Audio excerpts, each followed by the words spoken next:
How to add a rectangle in Adobe Acrobat. Start by opening your PDF in the Adobe Acrobat app.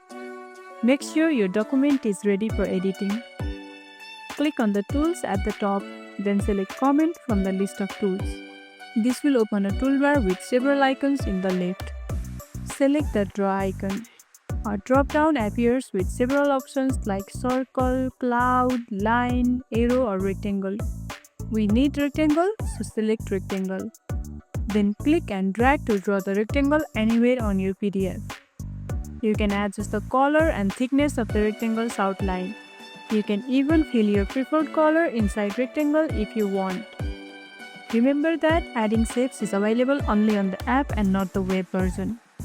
So make sure you are using the Adobe Acrobat app. And that's how you add a rectangle in your PDF.